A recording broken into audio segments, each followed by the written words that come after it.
Seri Orang Kudus ke-24. Santo Aidan dari Lindisfarne, Uskop dan Pengaku Iman.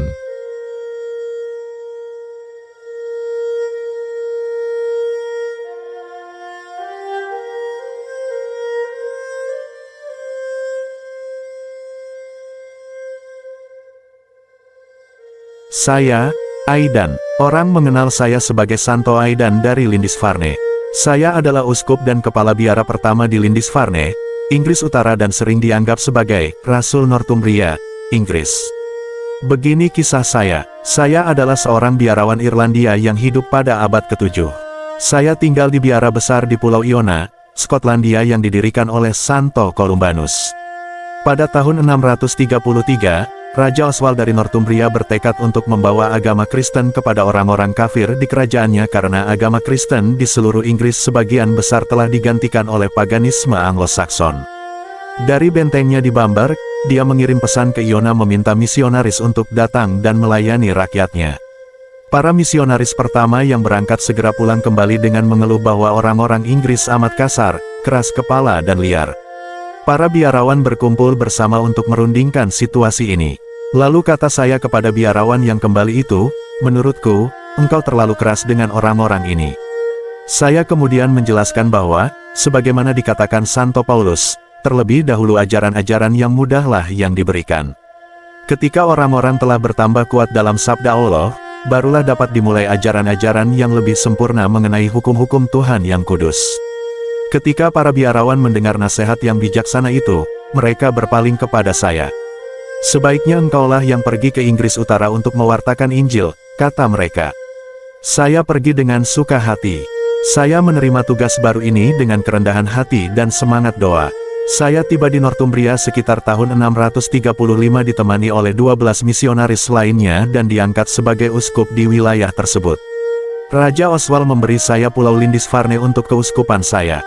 Pulau ini sangat cocok untuk saya karena pulau itu terputus dari daratan, kecuali 2 kali sehari pada saat air surut, ketika jembatan darat ditemukan.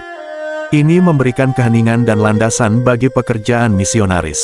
Di sini saya mendirikan biara bergaya Irlandia yang terdiri dari bangunan kayu, sebuah gereja kecil, gubuk tempat tinggal kecil berbentuk lingkaran, satu bangunan yang lebih besar untuk keperluan komunal dan bengkel sesuai kebutuhan. Di sana para biarawan menghabiskan waktu dalam doa dan persiapan yang tekun sebelum terjun ke komunitas untuk menyebarkan Injil. Saya menjalani kehidupan yang hemat, dan mendorong umat awam untuk berpuasa dan mempelajari kitab suci. Saya sendiri berpuasa pada hari Rabu dan Jumat, dan jarang makan di meja kerajaan. Saya tanpa kenal lelah terlibat dalam khotbah dan pekerjaan pastoral. Saya melakukan perjalanan ke seluruh penjuru negeri terutama dengan berjalan kaki dan mengunjungi semua yang bisa saya temui, baik kaya atau miskin, kafir atau Kristen. Saya akan menguatkan mereka dalam iman dan menggerakkan mereka, dengan perkataan dan perbuatan, untuk bersedekah dan berbuat baik. Ketika suatu pesta diadakan di hadapan saya, maka saya akan membagikan makanan itu kepada orang yang lapar. Hadiah yang saya terima, saya berikan kepada orang miskin atau digunakan untuk membeli kebebasan para budak, yang beberapa di antaranya menjadi imam. Selama masa Prapaskah, saya akan pensiun ke pulau kecil Lindisfarne untuk berdoa dan melakukan penebusan dosa. Saya harus memastikan bahwa usaha saya tidak sia-sia bagi diri saya dan para biarawan Iona yang saya pimpin. Saya menyadari sejak awal betapa pentingnya nilai-nilai pendidikan, maka saya mendirikan biara untuk sekolah demi melatih generasi pemimpin Kristen berikutnya di Northumbria. Saya memulai dengan 12 anak laki-laki, yang mempelajari kerja praktek menjadi imam dan misionaris dengan mengamati dan bekerja dengan imam yang lebih tua. Biara yang saya dirikan berkembang dan membantu mendirikan biara-biara lain di seluruh wilayah.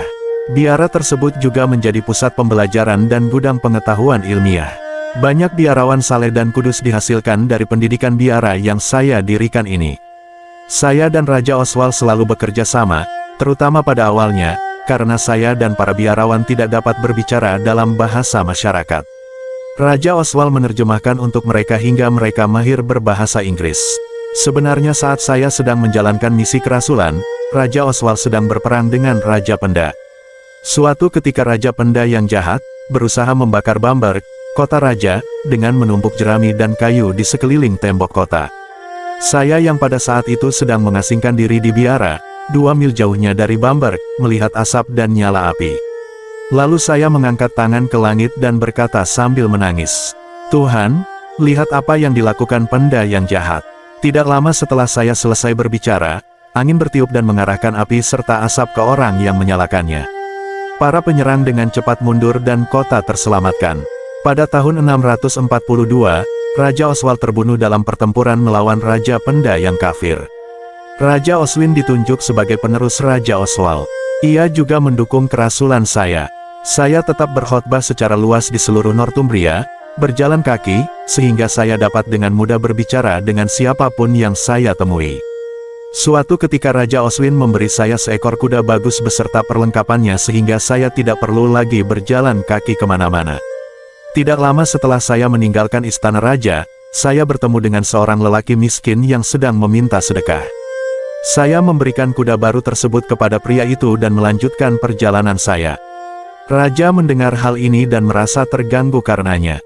Raja bertanya kepada saya mengapa saya memberikan hadiah kerajaan padahal di kandang ada kuda biasa yang lebih cocok untuk pengemis. Saya menegurnya, menanyakan apakah Raja menganggap anak kuda betina lebih tinggi daripada anak Tuhan. Awalnya Raja tidak mengerti, lalu kemudian Raja tersungkur di kaki saya, sambil menangis karena pertobatan. Raja meminta maaf kepada saya dan berjanji tidak akan lagi menghakimi perbuatan amal saya. Saya mengangkat Raja berdiri dan menyatakan bahwa dia belum pernah melihat seorang raja yang begitu rendah hati. Sore harinya, saya mendapat firasat kematian Raja Oswin dan berkata kepada pelayannya, "Saya tahu Raja tidak akan hidup lama, karena saya belum pernah melihat raja yang serendah hati ini. Saya rasa dia akan segera diambil dari kita, karena bangsa ini tidak layak menerima raja seperti itu." Tidak lama kemudian pada tanggal 20 Agustus tahun 651, Raja Oswin dibunuh oleh sepupunya. Lalu saya jatuh sakit dan sebuah tenda dibangun untuk saya di dekat tembok gereja. Pada tanggal 31 Agustus tahun 651, 11 hari setelah kematian Raja Oswin, saya menghembuskan nafas terakhir saya sambil bersandar pada salah satu balok penopang di luar gereja dan mengakhiri pengabdian saya sebagai uskup selama 16 tahun.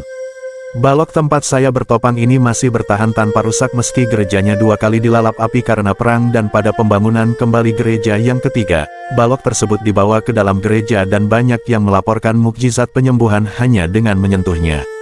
Kultus saya sebagai orang kudus terus berlanjut dalam tradisi gereja Katolik Roma dan gereja Anglican, yang diperingati setiap tanggal 31 Agustus setiap tahunnya. Santo Aidan dari Linsfarne, doakanlah kami.